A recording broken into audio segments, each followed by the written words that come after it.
안녕하세요. 저는 30대 후반의 여자입니다. 제가 요즘 틈나는 대로 아빠와 이런저런 이야기들을 들으며 수다를 떠는데요. 이 채널도 꼭 챙겨 듣고 있거든요. 그래서 아빠가 들으시면 좋을 것 같아 이렇게 사연을 보냅니다. 저희 가족의 사연도 만만치 않다고 엄마와 이야기 나누다가 말 나온 김에 보내보자 결심했거든요. 가장 큰 건 아빠가 사연을 들으시고 더 기억이 돌아오시길 바라는 마음도 있어서 이렇게 사연을 보내는 것도 있고요. 저희 아빠는 올해 70살이 되십니다. 올해 생신에는 칠순잔치를 거하게 치러볼까 해요. 그래봐야 친척분들만 모시고 하는 잔치이겠지만 저희 가족에게는 이 칠순잔치가 정말 뜻깊은 자리이기도 하거든요. 그 자리에도 이 사연을 틀어서 저희 아버지의 이야기를 모이신 모든 분들에게 들려드리면 좋지 않을까 하는 욕심도 있습니다. 그러니 꼭 저희 사연 좀 읽어주세요. 부탁드립니다. 일단 저희 아빠 자랑부터 할게요. 저희 아버지는 키가 크세요. 183cm 정도 되신다고 했으니까 엄청 크시죠. 키가 178cm 정도 되는 저희 남편이 곁에 서보고는 장인어른 키를 우리 아들이 닮아야 하는데 라고 할 정도니까요. 얼굴도 미남이세요. 저희 엄마가 나는 다른 거 하나도 안 보고 얼굴 보고 만났다 라고 하실 만큼 혼남 중에 혼남이시죠. 게다가 얼마나 다정하신지 요즘은 간호사 선생님들 사이에서 최고 인기 할아버지시랍니다. 그래서 어릴 때 저의 꿈은 아빠 같은 남자와 결혼하는 것이었습니다. 사실 아빠는 엄마와 결혼해서 저와 결혼할 수 없다는 걸 알았을 때 대성통곡할 정도였습니다. 엄마는 그러는 저를 보고는 아이고 우리 딸이 엄마 미워하겠네 라고 하시며 웃으실 때 알았죠. 난 엄마를 이길 수 없구나. 엄마를 미워할 수 없으니까 라는 생각을 하면서 굉장히 힘들게 아빠와의 결혼을 포기하게 되었습니다. 하지만 아빠와 할 수 없다면 닮은 사람이라도 만나서 결혼을 해야겠다 싶었습니다. 엄마는 그런 저의 담대한 계획을 들으시고는 쉽지 않을 걸, 엄마도 굉장히 힘들었다 라고 하셨습니다. 나중에 저희 신랑을 인사시키려 집에 데리고 왔을 때도 엄마는 거봐 쉽지 않다고 했지? 그래도 나름 선방했네 라며 웃으셨을 정도였습니다. 그 정도로 저희 아빠는 인물이 좋으셨습니다. 성격도 인물만큼이나 좋으시고요. 집안도 좋으셔서 재력도 어마어마하셨다고 해요. 서울은 아니지만 할아버지가 사시던 아버지 본가에 대대로 내려오던 땅이 어마어마하게 많았고 성실하시고 사업 수완이 좋으시던 할아버지 덕에 5남매가 다 부족함 없이 자라셨다고 하더라고요. 전쟁이 끝나고 태어난 아이들이 저희 아버지와 작은아버지, 막내 고모셨는데 큰아버지 2분은 전쟁을 겪고 돌아온 고향집 앞에서 다들 정리하는데 그 사이에서 뛰어놀던 기억이 있으셨을 정도라고 하니 집안의 재력이 정말 좋았나 보더라고요. 하지만 할머니 친정에 오빠들이 할아버지에게 돈을 빌려달라는 것도 모자라 보증을 서달라는 말에 할아버지는 덜컥 해주셨고 그 바람에 재산을 많이 잃으셨나 보더라고요. 할아버지는 남은 재산을 정리하시고 서울로 올라와 학교 다닐 때 친구와 사업을 하시면서 어느 정도 회복은 해놓으셨지만 전만큼은 회복이 안 되니 할머니와 사이가 많이 틀어지게 되셨다고 하더라고요. 결국에는 할머니를 친정으로 보내신 할아버지는 술을 많이 드시다가 쓰러지셨고 할머니가 다시 오셔서 할아버지 돌아가실 때까지 병수발을 드셨다고 하더라고요. 그런데도 할아버지는 돌아가실 때까지 할머니와 제대로 대화도 없으셨다고 해요. 할머니는 눈치를 보시면서도 최선을 다해 병수발을 드셨고요. 할아버지는 그런데도 할머니께 아는 체도 안 하시다가 돌아가시면서 유언으로 아무리 형제간이어도 보증서 주지 마라. 있는 돈을 내주면 내주지 보증은 절대 안 된다. 하시고는 미리 작성해 놓은 유언장이 있는 것을 알려주시고는 돌아가셨답니다. 재산의 35% 정도는 제일 큰아버지에게 남기시고 30%는 둘째 큰아버지에게 남기시고 25%는 저희 아빠에게 남기시고 10%는 작은아버지에게 남기시면서 막내 고모에게는 고향에서 사시던 집만 남기셨는데 다행히도 형제들이 효자라 제일 큰아버지가 할아버지가 사시던 집에서 생활하시면서 할머니를 모시기로 하고 형제들은 자주 드나들었다고 하더라고요. 큰어머니도 할머니를 가엾게 여기셨는데 할아버지 병수발을 같이 하시면서 할아버지가 할머니를 대하시는 걸 다 보셔서 더 그러셨다고 하더라고요. 할머니는 마음고생이 심하셨는지 할아버지가 돌아가시고 얼마 뒤에 주무시다가 돌아가셨는데 아빠는 그때 너무 울어서 목이 쉬었다고 하더라고요. 할아버지가 돌아가실 때는 편찮으셔서 나름 마음의 준비를 했는데 할머니 돌아가실 때는 그러질 못해서 더 속상했다고 하셨습니다. 할머니가 그렇게 돌아가시고 큰아버지는 모든 재산을 정리해 일본으로 건너가셨고 둘째 큰아버지는 미국으로 이민을 가셨다고 했습니다. 저희 아빠는 받은 유산으로 뭘 해야 할지 몰라 시간만 보내셨고요. 큰아버지 두 분은 대학을 다니셨지만 아빠는 공부가 적성에 안 맞아 그냥 아는 형네 양복점에 가서 일을 배우시긴 하셨지만 뚜렷이 이걸 해야겠다는 이런 생각은 안 하셨다고 하더라고요. 당시 대학생이던 작은 아버지와 막내 고모는 그런 아버지를 마땅하게 여기지 않으셨는지 왕래가 별로 없었고요. 이민을 가신 큰아버지들과는 나이 차가 더 많이 나는데도 더 자주 연락을 했는지 방학에 일본이며 미국에 다녀왔다면서 나중에 기념품을 건네더랍니다. 그때 아빠는 형제들 사이에서도 잘 배우고 뭐가 있어야 끼워주는 거구나 싶어 서운한 마음이 드신 후로 사업을 해야겠다 싶으셨대요. 아무래도 배운 일이 의상 쪽의 일이다 보니 그쪽으로 일을 확장하셔야겠다고 생각을 하셨나 봐요. 그런데 아빠가 키가 크시고 인물이 좋다 보니 아빠가 일하시던 매장에서 아빠에게 옷을 입히시고 일을 하게 하셨는데 아빠가 다른 일을 구상 중이라는 걸 알고 같이 일하시던 형이 되게 화를 내시면서 하는 거 없어도 받아주고 형 동생하며 지내게 해줬더니 이제 딴 주머니를 차겠다고? 그럴 거면 당장 나가. 다시는 아는 척도 하지 말자. 라며 거의 내쫓다시피 하면서 아빠는 정말 혼자가 되셨답니다. 아빠는 친형제들에게 외면받은 것보다 더 속상하시더래요. 이제 어떻게 살아야 하나 하고 속상해서 눈물을 흘리다가 길거리를 헤매고 있는데 한 여자가 오더니 어? 삼거리 양장점 총각이네? 맞죠? 라며 말을 걸더랍니다. 아빠는 아는 손님인가 싶어 인사부터 했는데 저 몰라요. 저 그 건너편 신발가게 직원이잖아요. 라며 웃는 여자의 목소리에 내려가 보니 키 작은 여자가 웃고 있더래요. 그 여자는 아빠를 웃음을 멈추고 가만히 보더니 밥 먹었어요? 가요. 밥 먹어요. 라더니 근처의 떡볶이집으로 데리고 가서는 이것저것 막 시켜주더래요.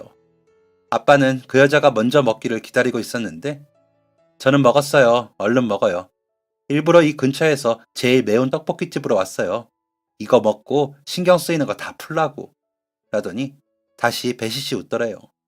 안 그래도 속상한데 이 여자가 왜 이러나 싶어 보고 있는데 그 여자는 포크를 손에 쥐어주더니 원래 속상할 때 매운 거 먹고 풀고 그러는 거예요.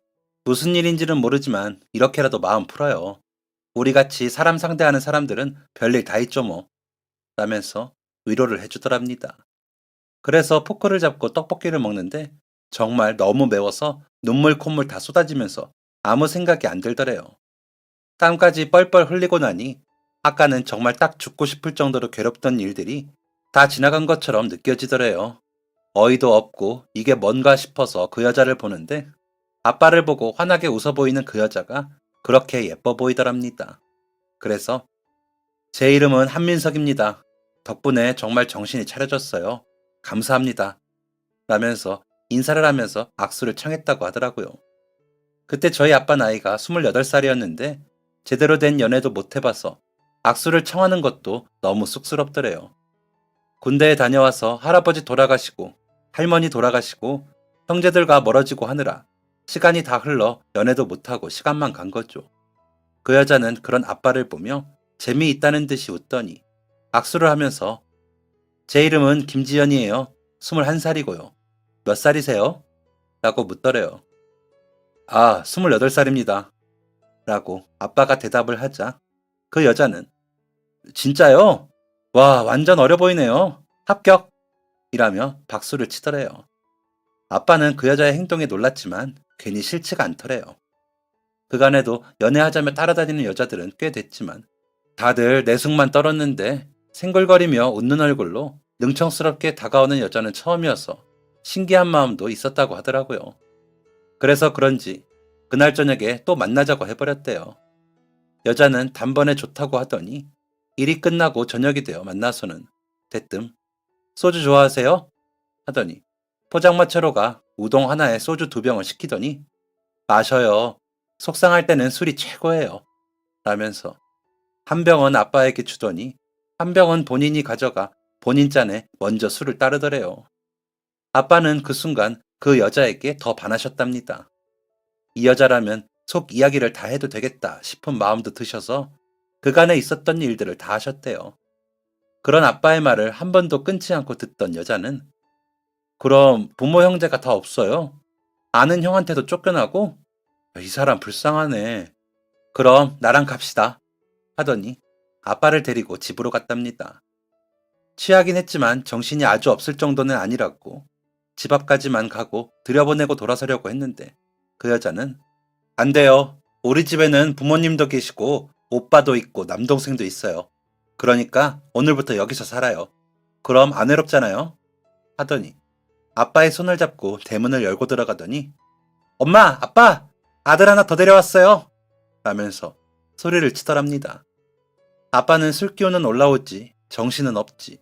집안에서 사람들은 나오지 정신이 없어서 어버버하고 있었는데 어머나 술을 둘이서 마셨어요? 고마워요. 집까지 데려다줘서. 들어와서 물이라도 마시고 가세요. 라고 여자의 어머니가 이끄는 바람에 마루까지 올라가 앉았대요.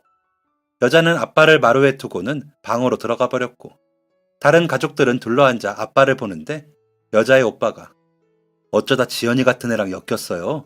고생하겠네. 하면서 웃으며 방으로 들어가고 여자의 남동생도 고개를 젓더니 들어가더래요. 물을 주겠다던 여자의 어머니는 술상을 봐서 나오시고 여자의 아버지는 아무 말 없이 술을 따르시더니 아빠에게 권하셨답니다. 어른이 술을 주시니 안 마실 수 없어 같이 마시던 아빠는 일어나 보니 아침이더래요. 마루 한편에 누워 이불을 덮고 쿨쿨 자고 있더래요. 놀라서 일어나니 여자는 잘 잤어요? 술이 좀 약한가 봐요. 하면서 웃고 어머니는 아침상을 차리고 있고 아버지는 신문을 읽고 있더래요. 엉겁결에 일어나 인사를 하고 함께 아침을 먹는데 여자의 아버지께서 그래서 언제 짐을 드릴 거야? 들어보니 짐도 별로 없다며? 방은 막내랑 써. 얘 오빠 방은 좁아. 들어오려거든 하루라도 빨리 들어와서 친해지자고. 라더니 식사를 하시더래요. 무슨 말씀인가 싶어 지난밤의 일을 떠올려 보니 술에 취해 여자에게 했던 말을 또 했더래요. 창피하기도 하고 잘 모르는 사이에 신세를 진 것 같아 죄송하기도 해. 얼굴을 파묻고 밥을 먹지도 못하고 있는데 여자가 괜찮아요. 얼른 밥 먹어요. 라면서 웃더래요. 나중에 안 사실이지만 여자의 오빠와 남동생은 모두 친형제가 아니었답니다. 오빠는 하숙을 하러 왔던 대학생인데 시골에서 조부모님 손에 자라다가 조부모님이 돌아가시면서 혼자가 됐는데 대학을 온다고 하숙집에 왔다가 이 집 식구가 되었고 남동생은 부모가 이혼을 하고는 둘 다 아이를 낳지 않겠다며 미루는 걸 알게 되신 여자의 아버지가 데리고 온 직장 동료의 아들이었다고 하더라고요. 외동딸이라 외롭던 여자는 그렇게라도 형제가 생겼다며 좋아했고요.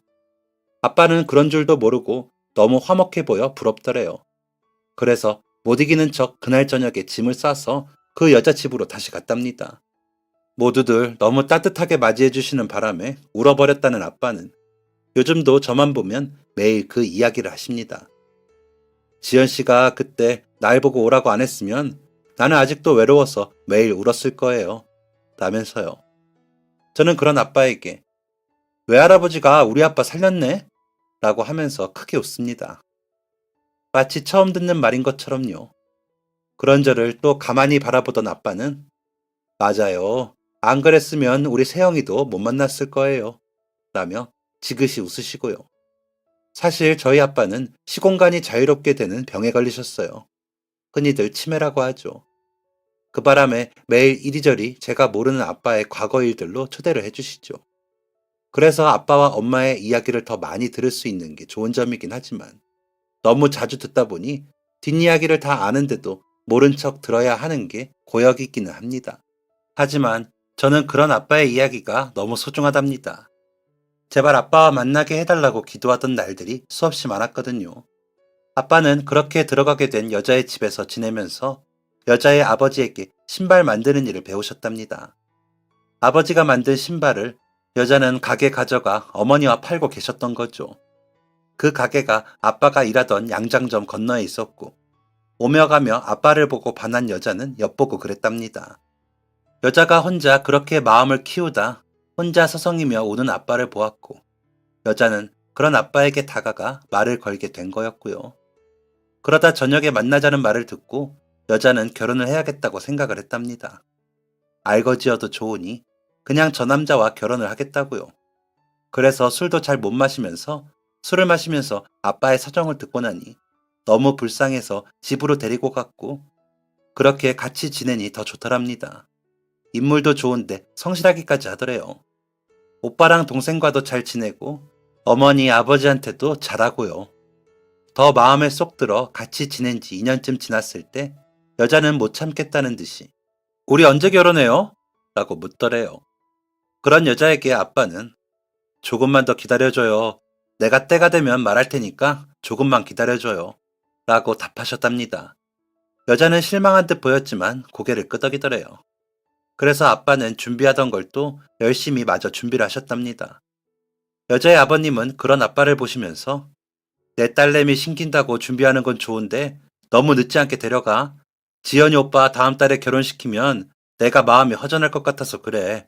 라고 하시더래요. 친아들이 아닌데도 그렇게 정을 주는 여자의 아버지를 보고 아빠는 이 집의 사위가 너무 되고 싶었지만, 여자에게 청혼을 하면서 웨딩 슈즈를 신기고 싶어 만들고 있던지라 완성을 못해서 청혼을 못하고 계셨답니다. 이윽고 웨딩 슈즈가 완성이 됐고 여자에게 청혼을 하자 그 자리에서 방방 뛰면서 좋아하던 여자의 얼굴이 아직도 눈에 선하다며 아빠는 웃으십니다. 그러면 그 여자는 곁에 앉아 가만히 듣다가 "그렇게 좋은데 왜 그 여자를 혼자 뒀어요?" 라고 핀잔을 주고는 하죠. 그 말을 들은 아빠는 엄마의 손을 잡고 "미안해요, 지연씨. 내가 잘못했어요." 라고 우십니다. 그러다 잠이 드시죠. 그렇게 잠이 드신 아빠 곁에 저와 엄마는 한참 들여다보다 결국에 둘 다 눈물을 보입니다. 엄마와 결혼을 한 아빠는 외할아버지의 구두 공장 일을 같이 하며 점점 규모를 키우셨습니다. 사업 수완이 나쁘지 않았던 아빠는 일본에도 납품을 하실 정도였습니다. 그래서인지 제 어린 시절 사진들은 다 좋은 옷에 좋은 음식 앞에서 찍었더라고요. 외할아버지는 아빠에게 공장을 넘기시고 외할머니와 시골로 내려가셨고, 아빠는 본격적으로 사업 규모를 키우시려고 하셨답니다. 하지만 점점 작아지는 수제화 시장을 돌파해야만 했고, 대량 생산만이 살 길이라 여기신 아빠는 무리하게 확장을 하시다가 IMF로 은행권의 돈이 막히면서 공장 문을 닫게 되셨습니다. 제가 초등학교를 졸업할 때쯤이었는데 살던 집에 여기저기 빨간 딱지가 붙더니 얼마 뒤 저희 집은 작은 방 2칸이 있는 집으로 이사를 가게 되었습니다. 집안에 화장실이 없어 집 밖으로 나가야 하는 구조의 집이라 밤에는 무서워서 엄마랑 같이 화장실을 가야만 했습니다.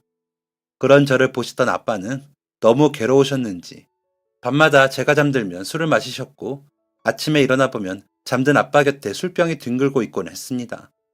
엄마는 그런 아빠에게 정말 한마디도 싫은 소리를 하지 않으셨습니다. 아빠가 얼마나 속상할지 엄마는 다 아시는 것처럼 오히려 위로하시고 다시 일어설 수 있다며 웃으셨습니다. "너무 젊을 때 성공해서 그래. 앞으로 더 잘 될 거예요. 우리 무슨 일을 해볼까?"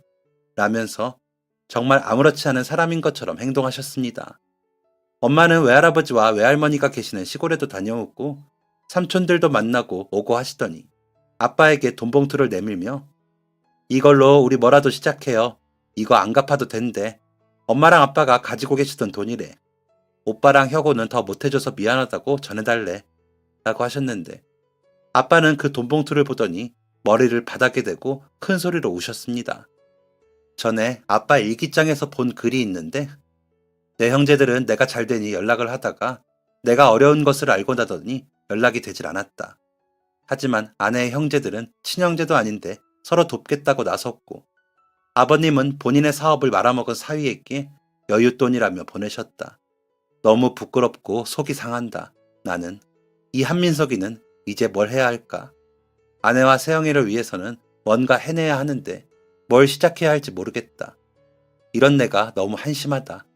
라고 쓰여 있더라고요. 제 추측에 아마도 그때쯤에 쓰신 글이 아닐까 싶습니다. 그래서였는지 아빠는 엄마가 가지고 온 그 돈을 쓰지 않으셨습니다. "일자리가 있나 알아볼게." 라면서 나가셨죠. 엄마는 그런 아빠를 그저 묵묵히 기다리셨습니다. 그러는 동안에도 생활비는 필요하니 엄마는 액세서리를 외국으로 수출하는 공장에 나가 일을 하셨습니다. 대부분 문을 닫는 공장들 사이에서도 그런 공장들은 일이 있었는지 엄마는 일을 나가셨습니다. 중학생이 된 저는 혼자 밥을 챙겨 먹고 집에서 공부를 하고 있으면 엄마가 지친 표정으로 집으로 돌아오시고는 했습니다. 아빠는 공사장에서 일을 하시게 됐다며 일주일에서 열흘, 길게는 한 달 동안에도 집에 오시지 않을 때가 많았습니다. 엄마와 저는 아빠가 오시기만을 기다렸습니다. 아빠가 오셔서 전처럼 웃으시며 도란도란 밥을 먹고 TV를 보고 싶었죠. 아빠는 일이 잘 될 때도 일이 힘들 때도 가족 앞에서는 웃으셨습니다. 혼자 술을 드시고 주무시긴 하셨지만 인상을 쓰시거나 화를 내시지도 않으셨습니다. 아빠가 우시는 모습은 돈봉투 앞에서가 처음이었으니까요. 그러다 외할아버지가 아침에 일어나다 쓰러지셨다는 소식을 받고 가보니 돌아가셨더라고요. 엄마와 아빠는 그때 그동안 울지 못한 것만큼 우시려고 하셨는지 세상이 끝난 것처럼 우셨습니다. 장례가 끝날 때까지 얼마나 우시던지 정말 쓰러지시는 줄 알았습니다. 장례가 끝나고는 엄마는 아빠에게 우리 엄마 집으로 가자 하시더라고요. 외할머니가 혼자 지내시게 됐으니 그냥 우리가 내려가 같이 농사를 지으며 살아보자는 게 엄마의 의견이셨습니다. 그런데 아빠는 그럼 세영이랑 먼저 가 있어. 농사를 지으려고 해도 뭘 알아야 할 거 아니야. 이번에도 실패하면 진짜 우리 끝이야. 내가 생각해 놓은 게 있으니까 먼저 가 있어. 라고 하셨습니다. 아빠의 말을 믿고 있던 저와 엄마는 살던 집을 정리하고 삼촌들에게 받았던 돈을 돌려주고 외할머니네 집으로 갔습니다. 외할머니 집에서 살게 된 엄마는 동네에 일손이 필요한 곳이면 어디든 가서 일을 하고는 품삯을 받아왔습니다. 외할머니는 그런 엄마에게 뭐하러 여기 와서 고생하니? 올라가. 가서 다른 일 해. 한서방한테도 여기 오지 말라고 해. 라며 말씀하시곤 하셨습니다. 그도 그럴 것이 저는 어느새 고등학생이 되었지만 아빠는 가끔 다니러 왔다 갈 뿐 살러 안 오셨거든요. 아무래도 아빠가 시골 생활을 싫어한다고 할머니는 느끼셨는지 엄마에게 다시 올라가라고 하신 거고요. 저도 이상했습니다. 아빠는 왜 오지 않을까 하는 생각에 원망까지 했습니다. 전처럼 아빠가 애틋하지도 않았죠. 가끔 와서 주무시면서 잠꼬대도 심하고 전처럼 잘 웃지도 않는 모습에 낯선 마음이 생기기도 했습니다. 그러던 어느 날 아빠는 평소처럼 와서 하룻밤 주무시고 다음날 가시지 않고 며칠을 계시더라고요.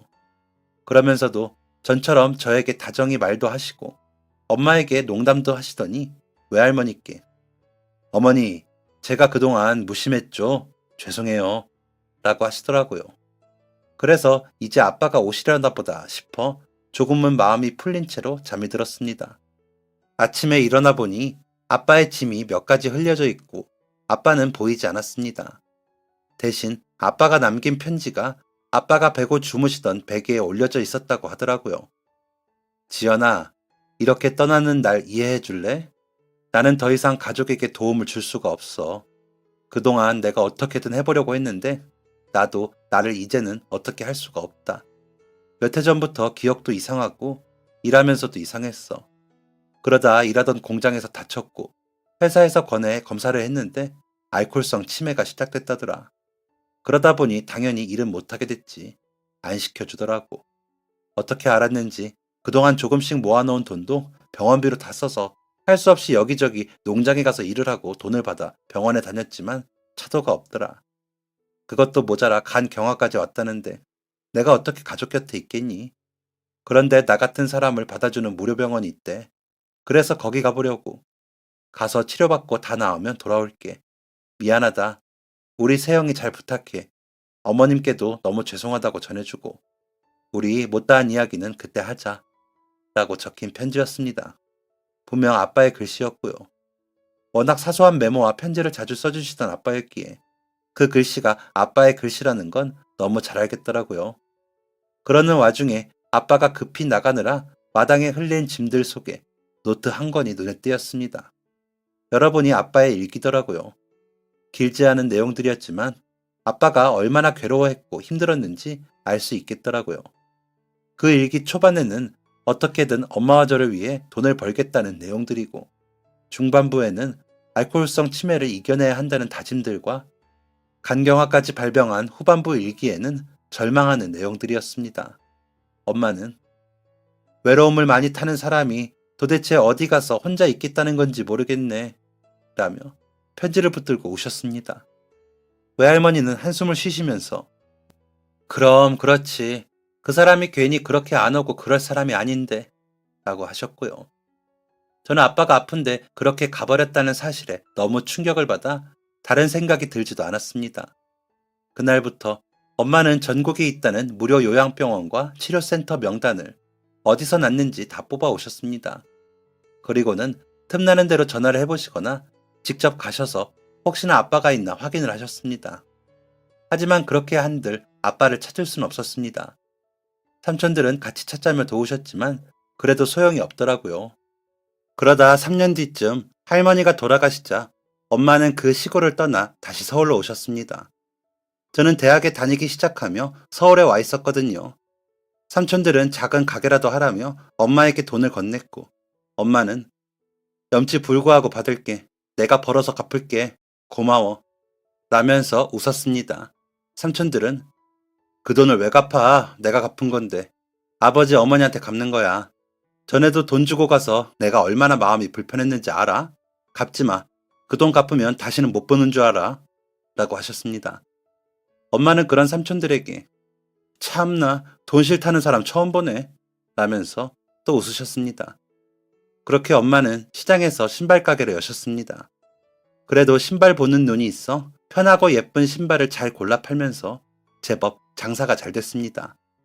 2002년 월드컵이 지나고 또다시 좋은 신발에 대한 소비자 욕구가 늘어서인지 전처럼만큼은 아니어도 잘 팔린다고 하시더라고요. 장사가 잘 될수록 엄마는 아빠를 더 그리워하셨습니다. 그래서 일요일마다 병원에 가서 아빠를 찾아보시고는 하셨습니다. 전단지도 만들어 병원 데스크에도 가져다 드리며 혹시나 이런 환자가 오거든 연락 좀 달라고 사정을 하셨죠. 그런데도 아빠는 나타나지 않으셨습니다. 무심하게도 시간은 참 잘도 갔습니다. 그러다 저는 좋은 인연을 만나 결혼을 하게 되었습니다. 학교 선배의 친구인 사람이었는데 제 사진을 보고 소개해달라며 졸랐다고 하더라고요. 처음엔 싫다고 하다가 사진을 찍는 취미가 있다는 말에 제가 다니는 곳에 봉사를 같이 가면 좋겠다 싶어 만났습니다. 아빠도 찾아볼 겸 병원에 다니면서 캐리커처 그려드리는 봉사를 했었거든요. 저는 그림을 그리던지라 쟤는 기부처럼요. 그런데 간혹 영정사진을 원하시는 분들이 계셔서 그런 분들을 위해 사진 찍는 사람이 있으면 좋겠다 싶어 만났다가 저와 너무 잘 맞아 다시 만나길 반복하다 결혼을 하게 되었습니다. 아빠의 이야기를 듣고 본인도 꼭 찾는 것을 돕고 싶다며 말을 한 점도 제게는 크게 와닿았습니다. 엄마는 그런 남편을 참 좋아했습니다. 감사하게도 시댁의 재력이 좋으셔서 저희가 결혼할 때 작은 주거 건물을 사주셨는데 그 건물에 엄마와 같이 살자고 해주는 남자였습니다. 저는 남편이 그렇게 잘 사는 집 아들인 줄도 몰랐다가 너무 놀라. 그렇게까지 안 해도 돼. 우리 엄마도 그런 건 안 바랄걸. 이라며 손사래를 치자 남편이 직접 저희 엄마에게 가서 이야기해 설득했다고 하더라고요. 엄마도 처음에는 절대 그렇게 할 수 없다며 안 된다고 하시다가 설득되셨더라고요. 감사하다는 인사를 하는 제게 시부모님께서는 당연한 걸 왜 감사하니? 너도 참 사람 부끄럽게 한다. 라고 하시며 안아주시면서 어머니가 그렇게 고생을 하시면서 너를 키우셨는데 가까이 지내시면 우리도 좋아. 귀한 외동딸을 우리 아들과 결혼시켜주시는 그 마음이 오죽하시겠니? 라며 말씀하시고는 여태까지 한 번도 다른 말씀이 없으신 분들입니다. 덕분에 지금까지 위아래층으로 오가며 아빠를 돌볼 수 있어 너무 감사하죠. 아빠를 어떻게 찾았는지 궁금하시죠? 아빠를 찾은 것도 다 우리 남편 덕이었습니다. 지금도 남편은 옥상에 암실을 만들어 놓고 작업을 하고 있는데 그때도 그랬습니다.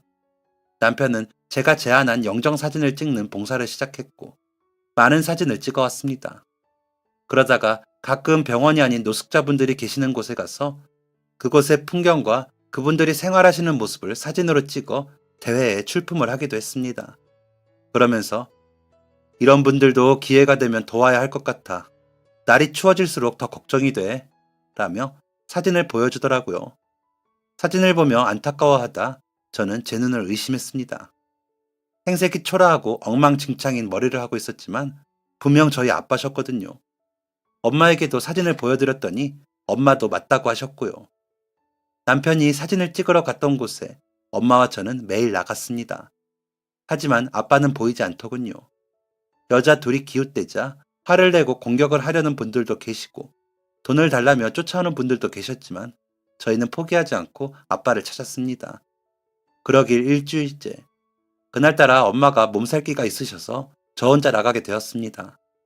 남편이 같이 간다고 했지만 출근을 해야 하니 저 혼자라도 나가야 했습니다. 저는 미술학원을 운영 중인데 수업은 선생님들께서 하시니 비교적 시간이 자유롭거든요.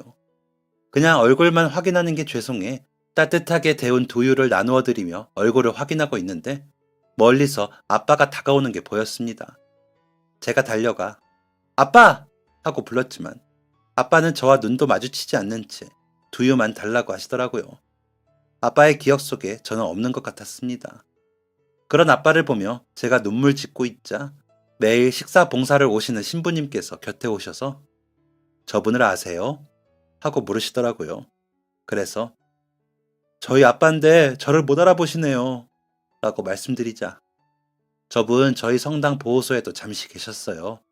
병원에서 연계되어 오셨던 분인데 자꾸 어디 가신다고 나가시고선 여기로 오시더라고요. 가족분이 계시다니 다행입니다. 상황이 많이 좋지 않거든요. 이라고 하시는데 눈앞이 캄캄해졌습니다. 신부님을 붙들고 제가 어떻게 하면 좋을까요? 라고 여쭈어 보니 기억이 흐릿하시고 가끔 제정신이 돌아오시기도 하시니 자주 나오셔서 만나시죠. 일단은 그렇게 해보시고 모셔가는 게 좋을 것 같습니다. 요즘은 저녁에 쉼터에서 지내신다고 하니 무슨 일이 생기면 연락드리겠습니다. 라고 하셔서 그렇게 하기로 하고 집으로 돌아왔습니다. 엄마가 아시면 당장 모셔온다고 난리가 날 것 같아 엄마에게는 비밀로 하고 남편에게만 알렸습니다. 그러고서 저는 다음 날도 일찍부터 가서 두유를 나누어 드렸습니다. 아빠는 역시나 두유만 받아갈 뿐 저를 알아보지 못하시더라고요. 그래서 일부러 두유를 마시는 아빠 곁에 가서 앉아 아저씨, 안 추우세요? 집에 왜 안 가세요? 라고 물으니 아빠는 한동안 아무 말도 없으시다가 지연이, 우리 세영이 안 돼, 고생해 라고 답하고는 울면서 일어나셨다가 갑자기 아무 일이 없는 듯 가버리셨습니다.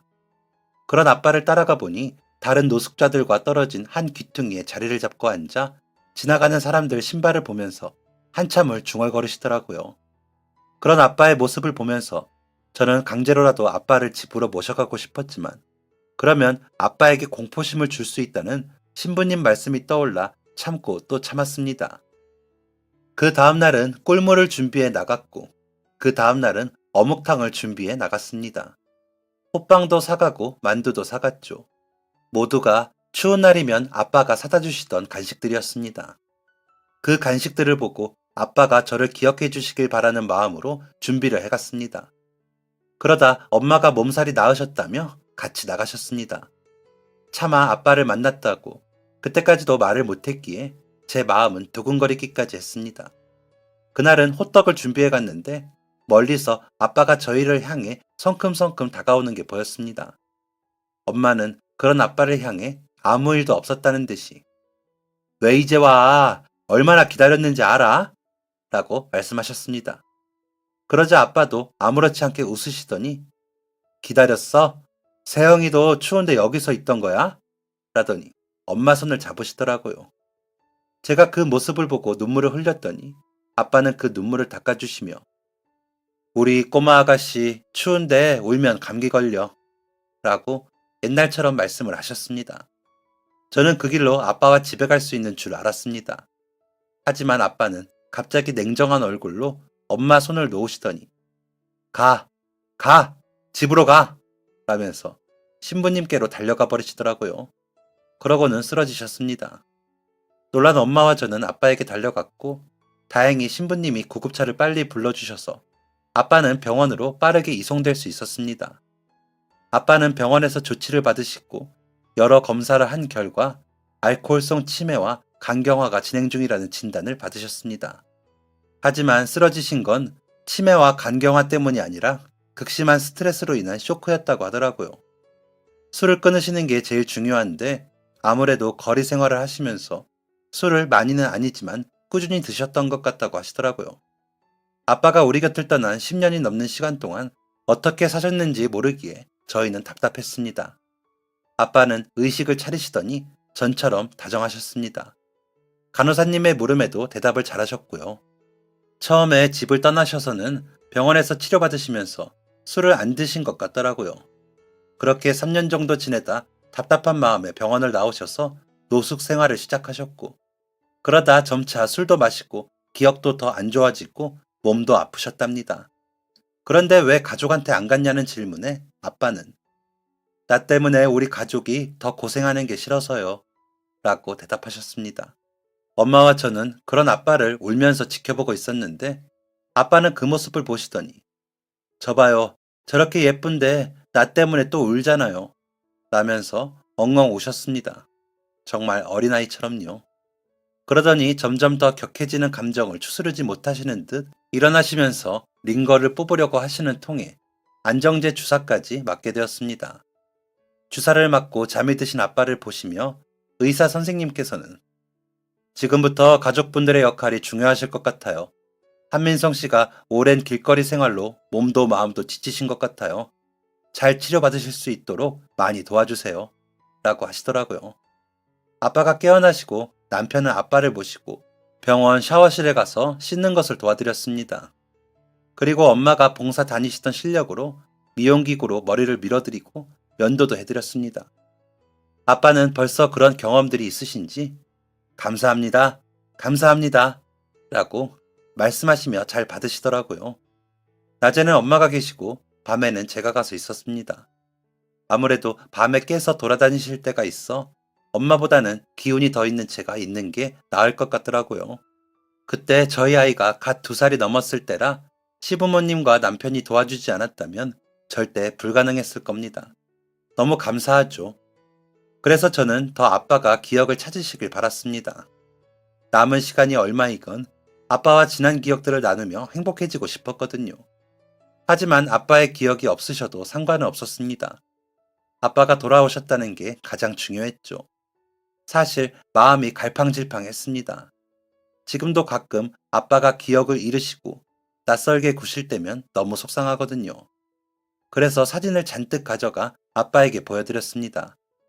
사진을 보시면 기억이 나실까 해서요. 어떤 날은 모른다 하시고, 어떤 날은 우리 아가 어디 있냐고 물으시고, 어떤 날은 세영아 라며 제 이름을 부르시며 머리를 쓰다듬으셨습니다. 고등학교 1학년 때 보고 30살이 거의 다 되어 만났으니 제가 달라진 모습에 헷갈리시는 건지 저도 혼동이 오더라고요. 그래서 어린 시절 사진을 보여드리면서 기억을 하시게 해드리고 아빠가 안 계신 동안 찍었던 사진들을 보여드리면서 설명을 해드렸습니다. 엄마도 그러셨고요. 그러다 한 번은 엄마가 답답하셨는지 오빠, 나 몰라? 지연이잖아. 나랑 결혼해서 우리 세영이 낳았잖아. 이제 세영이도 애엄마야. 으이그, 그렇게 집은 왜 나가서 이렇게 식구들 고생시켜, 진짜. 라며 웃으며 농담을 하셨는데 그 후로 엄마를 잊는 법은 없으셨습니다. 엄마가 아침에 저와 교대하러 오시면 지연아 하고 부르셨거든요. 그때 또 느꼈죠. 나는 엄마를 결코 이길 수 없구나. 우리 아빠는 우리 엄마가 1번이구나 하고요. 아빠는 규칙적으로 식사를 하시고 치료를 받으신 덕으로 황달 증상도 잦아들고 기억도 많이 회복을 하셨습니다. 오랜 투병 끝에 완전히 치료가 되지는 못했지만 통원 치료를 받을 만큼은 되어 퇴원을 하시고 집으로 오실 수 있었습니다. 남편과 아이를 만나시고는 너무 좋아하셨죠. 의사 선생님께서는 관리와 치료에 얼만큼 적극적으로 임하시느냐에 따라 다르겠지만 보호자분들이 많이 지칠 거예요. 아무래도 치매 증상이라는 게 본인의 의지와는 다른 일들을 하게 하니까요. 라고 하셨습니다. 그 후로 저와 엄마, 그리고 남편의 노력으로 아빠는 대화를 나누고 웃고 과거 이야기를 하실 수 있게 되셨습니다. 간경화도 더 나빠지지 않는 상태로 유지하고 계시고요. 아이는 아빠를 조금 무서워는 하지만 요즘 들어 아프시다는 걸 이해하고 있는 듯 합니다. 곁에 가서 동화책을 읽어드리면 아빠가 좋아하시는데 아이가 요즘 들어 자주 읽어주더라고요. 그런 아빠와 매일 저녁 헤어지면서 제가 아빠, 우리 내일도 행복하게 살자 라고 말씀드리거든요. 그러면 아빠는 그래 라고 대답하시고요. 저는 가능한 오랜 시간 아빠의 그래 소리가 듣고 싶습니다.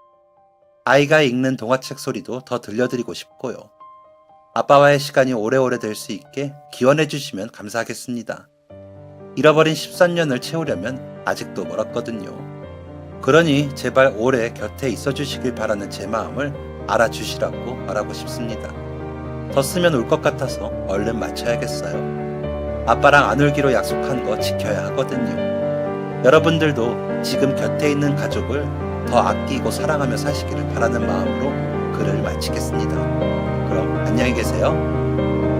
지금까지 사연 들어주셔서 감사합니다. 사연이 재밌으셨다면 구독과 좋아요를 눌러주세요. 감사합니다. 안녕히 계세요.